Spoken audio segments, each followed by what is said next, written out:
semua stakeholder pelayanan vaksinasi itu bergerak bahwa pelayanan vaksinasi ini dari aspek supply side-nya, dari aspek pelayanannya itu, ini kan bukan hanya kerja dari sektor kesehatan. Di situ ada TNI, ada Polri, ada TNI Angkatan Laut, kemudian ada organisasi-organisasi, baik organisasi sosial, organisasi kemasyarakatan yang membantu. Jadi ini sebenarnya kerja keroyokan gitu. Dalam rangka ikut serta di dalam perubahan perilaku ya di dalam masyarakat terhadap penerapan protokol kesehatan.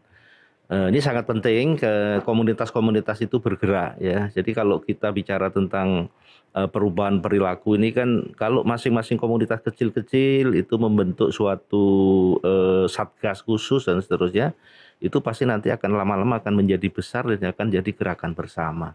Vaksinasi COVID ini terus kita gencarkan.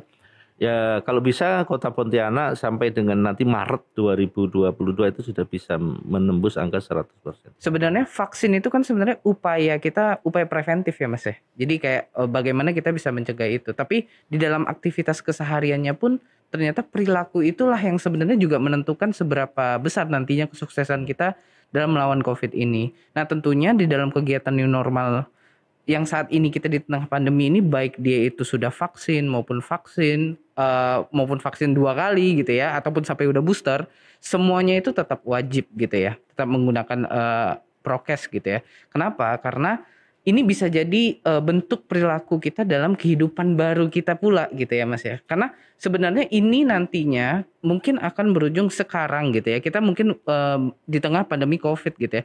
Sekarang ada varian baru lagi Omicron. Nah kita nggak tahu ini sampai kapan sih sebenarnya gitu ya. Ada gelombang-gelombang keberapa sih setelahnya gitu ya. Berarti kan kedepannya itu sebenarnya resiko akan kesehatan itu ternyata semakin besar gitu ya Mas. Nah harapannya sembari kita sekarang sedang berhadapan dengan COVID ini, upaya kita di dalam meningkatkan perilaku 3M ataupun 5M di masyarakat itu bisa berguna untuk kedepannya dalam kita menghadapi berbagai kemungkinan potensi resiko baik penyakit-penyakit menular yang akan datang.